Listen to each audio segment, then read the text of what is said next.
Want to see some shiny new guns? We're up in windy Wales with WMS Firearms Training, as European gun-making giant Browning gives its dealers a day testing its new range of Browning and Winchester rifles on the range.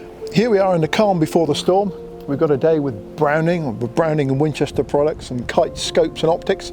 The weather's decent, forecast some showers later on, and it's looking good. Everything's zeroed, everything's set up. Drag it back, shove it forward and it will cycle. Top tank safety catch, so we've all seen that. The whole idea is to get some key dealers for us together, no matter if they are experienced or not, because the whole idea is to make them more comfortable with our rifles and then to show them what they could do with a bit of good habits and techniques to shoot at a different distance. So we will soon go to the 1,000 yards, and I'm pretty sure all of them will get sufficient knowledge and confidence in the rifle and the scopes to hit the target. This one is the new X-Bolt Pro version that we launched this year. You see that everything is Cerakoted, grey Cerakoted. We proceed what we call the barrel lapping. So this is something that is done normally only for custom rifles. So it's a hand lapping after the barrel has been made. Andrew says the keystone to accurate shooting is achieving the perfect mount. If you take your chin, put your chin on top as if you're going to go to sleep, and then you run your jawbone down the side of the rifle and then stop when a perfect picture appears. I've now got reasonable contact with the stock. You can see it's just pushing my chubby cheeks off a little bit, and I've got a reasonable shooting position. Once the trigger finger goes in there, you don't want it wrapped round like that. You don't want it petting up the side like that. You want the centre of the pad of your finger on the trigger. Breathe in, the sight should go down, breathe out. They should come back to where they started if the position's pointing naturally. Finger to the trigger, take up a little bit of pressure. You can see I'm on the trigger now, there's a bit of pressure. Squeeze it, and the shot will break. Okay, lovely triggers on these, absolutely gorgeous. Back into it. It's a systematic way of doing it. Into your shoulder, quick check, onto the stock, perfect picture, gentle release,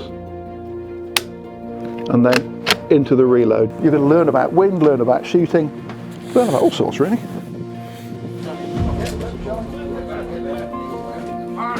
Spotting. Again, you're still in the same group.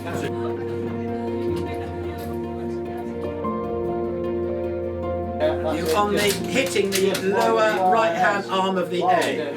Andrew's coaching aims to improve your marksmanship, and after years of doing it, he reckons he hits the mark with it. We start on the T2 rifles always because that gives them all of the best methods and principles for rifle shooting to make that switch onto centerfires. With the 2.2, there's no recoil, there's hardly any bang at all. It's just a gentle thing to shoot, and all your focus can be on learning. There's no distractions. Even with the moderators on the centerfires, as the recoil increases, as the noise increases, you start to get a situation where people are then in fuzzy focus in terms of learning. Always learn on the small stuff. Air guns, 2.2s, 1.7 HMRs, brilliant.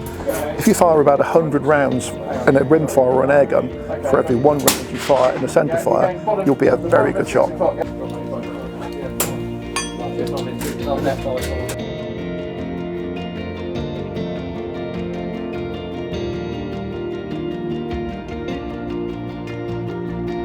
You're, well, half an inch above the ball.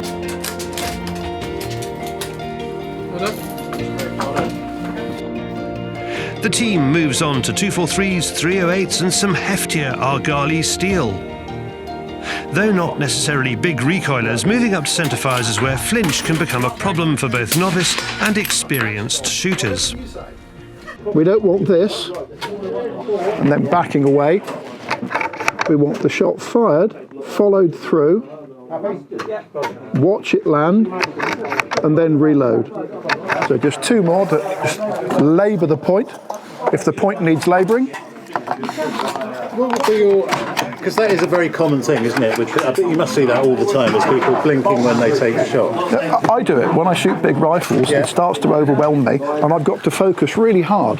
You know, I'm meant to be dead-hard Andrew Venables. I'm not at all. I get battered like everybody else does, and I've had a broken shoulder, which has affected me most of my life. So I've got to focus on making the shot. I'm setting everything up. I'm getting the breathing sorted out. I'm dialing out the flinch, and then I'm making the shot. I can't do it all day, but I can do it for the shot that matters. And again, the secret is to practice with little stuff, and then when you shoot the big rifles, only fire 1 or 2 shots, and if they're in the right place, give up and have a cup of tea.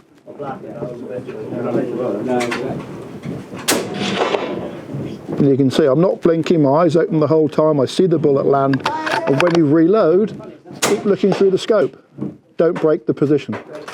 Practice, practice, practice, and if you've got a large rifle with a heavy recoil that's expensive to shoot, practice a lot with a little rifle and shoot the large rifle sparingly but extremely well.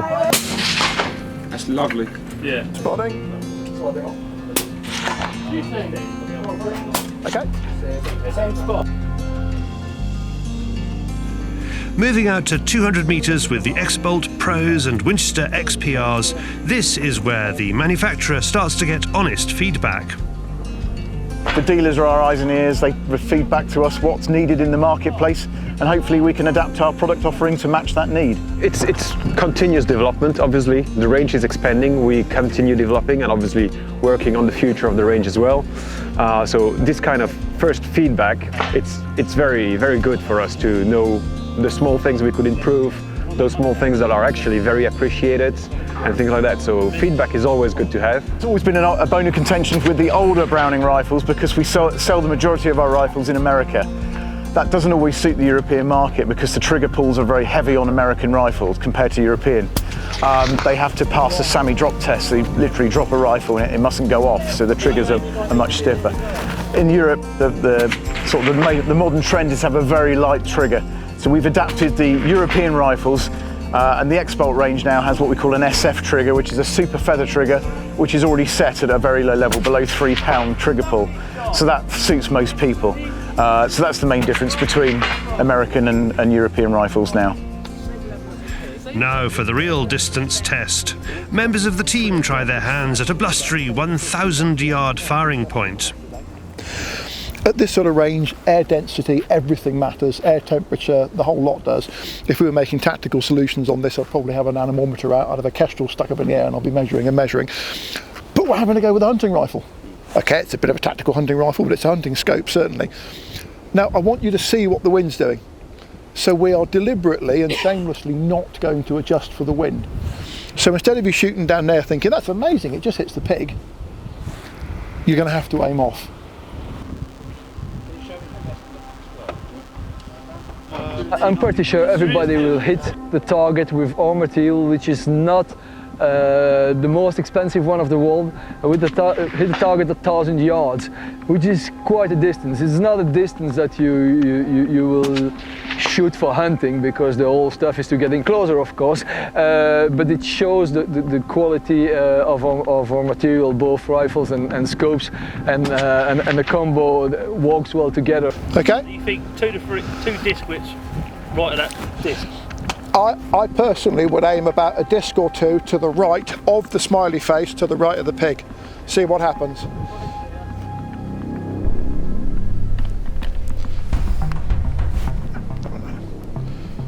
Right, if you start it off, Paul, and we'll sequence the shots between you, so there's always something happening. 5 rounds and pray. Spotting. That's the pig. Shit, above the pig. Reload, quick, get the next shot off. Right, now Paul, use your aim off. Spot it in. 1 foot to the left of the head.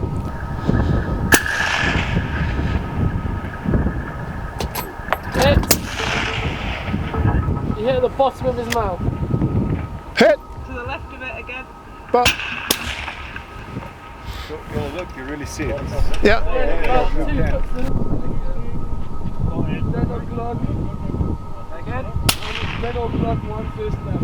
Hit. You can hear them clanging, can't you? Yeah.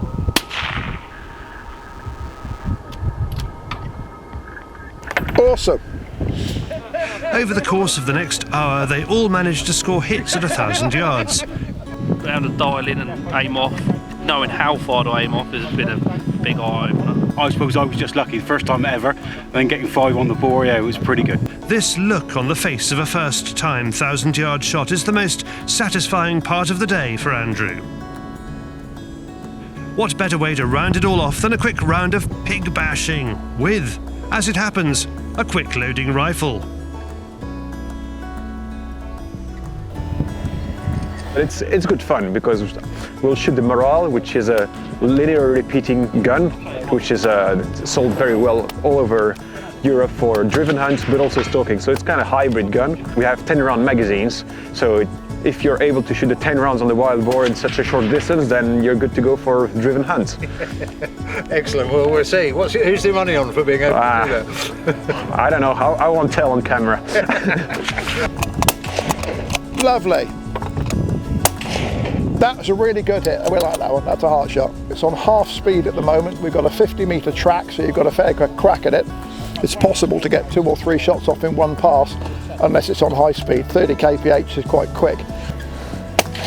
A little bit behind on the cheek. The secrets are being smooth. If you point your finger down the fore end, you'll naturally point at the target, just like with a shotgun. And when you've mounted on it, just keep moving, bang, and all the way back, bang. You're not slowing down, you're not stopping, you're not swinging faster. It's just sustained lead. At this speed, we're going on the cheek of a relatively small pig to get it at 70 metres. Just on the nose. To be honest, on this one, the best calibre to do it with is a 1.7 HMR because it's doing 2,500 feet per second. The lead is the same as most centre-fire rifles, and it's obviously great fun and gentle to shoot at this range, and cheaper. So when we have groups up for practicing before going to Poland or Hungary or Turkey or somewhere, we'll normally start with a 1.7 HMR if they're complete novices and get them shooting with that. Practicing this with a 9.3 by 74 or a 9.3 by 62 is expensive and bruising. So get it right with the little rifle, and then again, a few shots with a big one at each speed, nail the lead, and it's all good. Good.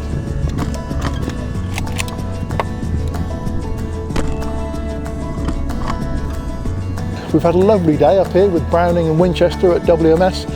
We started off the day 3 complete novices, and actually during the day none of the 13 people involved had ever shot a driven boar target before. And this is what happens when you give people who've had good tuition a Browning Morale and you get them to shoot a running boar target. They've shot it to bits. Well done, team. This has actually been resprayed twice. For more about Browning's range of Winchester and Browning rifles, go to Browning.eu.